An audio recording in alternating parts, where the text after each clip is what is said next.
नमस्कार मंडळी, स्वागत आहे आपल्या यूट्यूब चॅनलवर। लग्नानंतर होईलच प्रेम या मालिकेमध्ये आता इथे जीवाला होश आलेला असतो, तिला शुद्ध आलेली असते।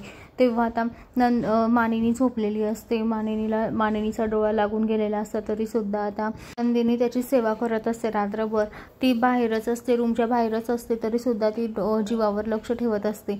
तर तिकडे जीवाला होश म्हणजे शुद्ध आलेली असताना आता ती म्हणजे ड्रेसिंग साठी सगळं सामान घेऊन येत असते, पाणी आणि सगळं कापूस वगैरे, पट्टी मलमपट्टी सगळं घेऊन येत असते। तेव्हा आता ती पायऱ्यांवर चढत असताना जीवा उठतो आणि म्हणतो, नको येऊ तू इथे रूममध्ये, तुला नाही सांगितलंय ना आईने, मग कशाला येते तू रूममध्ये।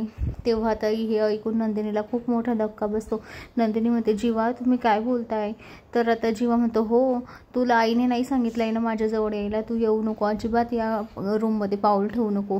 तेवढंच आता मानिनीला जाग येते। मानिनी म्हणते, काय जीवा बाळा शुद्ध आली तुला, आणि तू काय करते ग इथे, तुला नाही सांगितलं होतं ना रूममध्ये यायला, तू कशाला आली। तेव्हा आता ती म्हणते, आई मी ड्रेसिंगचं सामान वगैरे सगळं आणून ठेवत होती फक्त, बाकी काही नाही। तेव्हा आता इकडे मानिनी आता नको ते बोलत असते नंदिनीला, आणि जीवासुद्धा म्हणतो की तुम्हाला काही यायची गरज नाही आहे, आईने नाही सांगितलंय ना तुम्हाला यायला, तर अजिबात पाऊल ठेवायचं नाही असं म्हणून आता नंदिनीला खूप वाईट वाटतं, बिचारी रडतच असते।